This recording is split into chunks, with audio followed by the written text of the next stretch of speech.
If something happened today and your water stopped, how much water would you actually have stored? Not what you think you have. Not what you hope you have. The real number. The kind of number that holds up when everything else stops working. Most people can't answer that. They'll say something like a couple of days, maybe a week if they stretch it. But they don't actually know. And when you don't know your water situation, you don't have a preparedness plan. You have a guess. This right here is 1 gallon of water. This is what most emergency agencies recommend as the absolute baseline, 1 gallon per person per day. And even that number is already the minimum, not the comfortable amount. But here's what almost nobody explains clearly. That 1 gallon is not your daily water supply. That 1 gallon is survival-level drinking water only. It does not include cooking, cleaning, washing hands, brushing teeth, or anything else that still matters even in an emergency.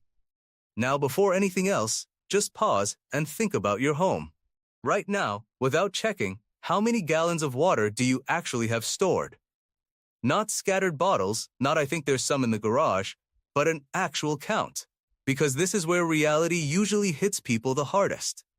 Water is almost always the last thing people prepare for. They'll stock shelves with food. They'll buy lanterns, batteries, maybe even generators. But water? Water gets pushed to the side like it's always going to be there. And that's the dangerous assumption. You can survive weeks without food. Not comfortably, not without consequences, but you can survive it. Your body will start breaking down. Your energy will drop. Your thinking gets cloudy, but you're still alive. Water is different. The human body can only last a very short time without water. Sometimes a few days under ideal conditions, but in real-world heat, stress, physical movement, or illness, that window can shrink dramatically. Dehydration doesn't wait politely. It escalates fast. At first, it's just thirst. Then headaches. Then fatigue. Then dizziness. Then confusion. After that, your organs start struggling to function properly. Blood volume drops. Temperature regulation fails. Your body starts prioritizing survival over everything else. And this doesn't take weeks. It starts in a day or two. By the time most people realize how serious it is, they're already behind. That's why water isn't just another supply category. It's the foundation everything else depends on. Food storage means nothing if you can't cook it or digest it properly. Power means nothing if your body is shutting down from dehydration. Water is the first system, not the backup system. Now let's make this practical. The most common guideline is 1 gallon per person per day. So if you are alone, that's 1 gallon a day. If you're a family of 4, that's 4 gallons per day. For a 72-hour period, which is the standard starting point in preparedness, the math becomes very simple. 1 person, 3 gallons 2 people, 6 gallons 3 people, 9 gallons 4 people, 12 gallons, and that's just for drinking. Not cooking a full meal plan. Not washing dishes normally. Not showers. Just drinking and basic survival use. Now think about what that actually looks like physically. 12 gallons of water for a family of 4 is not a small number. That's a significant amount of weight, space, and storage planning. And most people don't realize it until they see it stacked in front of them. That moment is important because it shifts water from an abstract idea into something physical you have to manage. Now here's where people usually underestimate things even more. 1 gallon per person per day is the minimum. It assumes you are sitting still, not working hard, not sweating heavily, not stressed, not dealing with heat waves or illness. But real life doesn't pause during emergencies. In hot weather, your water needs increase. If you're doing physical work, your water needs increase. If you're stressed, your body burns through water faster. If you're sick, you may need even more. That's why many people who have experience with preparedness gradually move closer to 2 gallons per person per day as a more realistic planning number. Not because you must drink 2 gallons, but because water also goes into other essential functions like cooking simple meals, basic hygiene, and cleaning up safely. And this is where people start to see the bigger system. Water storage is not just about stacking bottles in a corner. It's about building a water plan that includes 3 layers: storage, usage, and replenishment. Storage is what you physically have on hand. Usage is how fast you go through it. Replenishment is how you replace or produce more. Most people only think about the first one. So here's a simple exercise that changes everything. Take 1 gallon of water and try using it across an entire day. Drinking, brushing teeth, maybe light cooking, maybe a little cleaning. You'll notice very quickly how fast it disappears. In many households, 1 gallon doesn't even comfortably last a full day per person once you include everything. That's the reality check. Now multiply that by a family. Then multiply that by 3 days.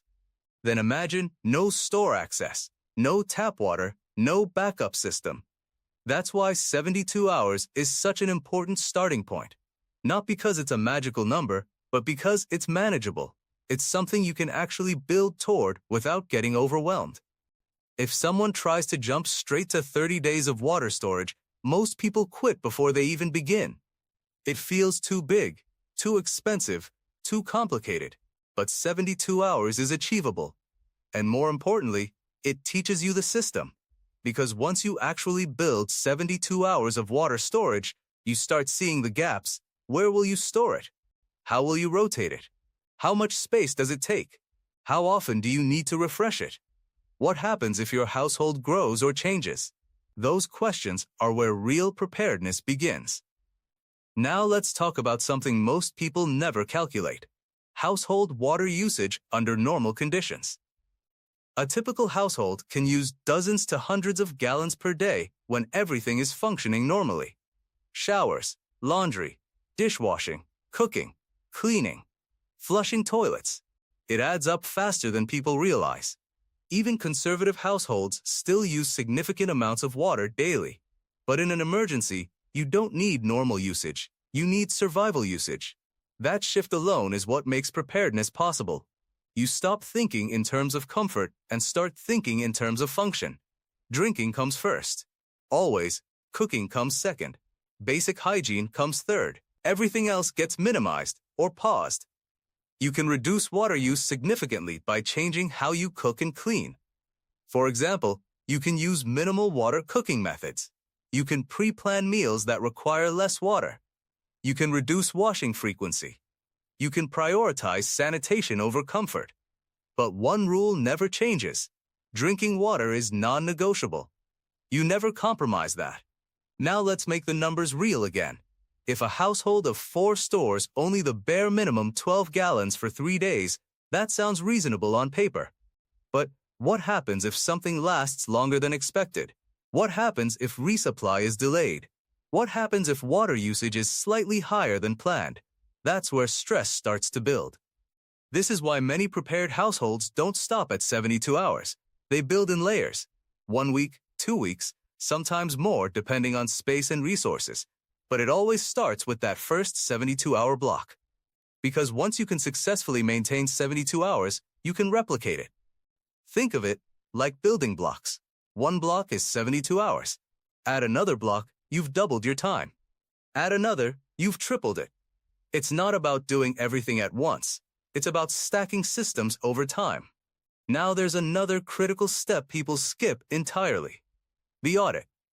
Before you buy more water, you need to know exactly what you already have. Go through your home. Check bottles in storage areas. Check cases of water you forgot about. Check emergency kits. Check vehicles if you keep supplies there.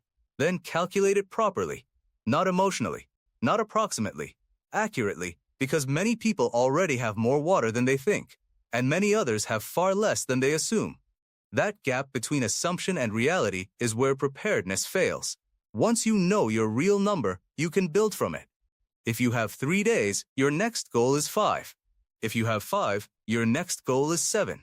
If you have none, your first goal is 1 day, step by step. Another important concept is rotation. Water doesn't just sit forever in storage without management. You use it, then replace it. You cycle it into your normal life so it stays fresh and usable. That way, your stored supply is never outdated or forgotten. Preparedness is not about hoarding. It's about maintenance. And finally, there's mindset. Water preparedness is not a one-time project. It's an ongoing system. Life changes, households change, seasons change, and your water needs change with them. So instead of thinking, how do I finish this? The better question is, how do I maintain this consistently? Because the goal is not just to survive a short disruption. The goal is to always be slightly ahead of the disruption. Start with 72 hours. Build it realistically. Test it mentally and physically. Then expand it when you're ready. But don't ignore the numbers. Don't guess your way through it.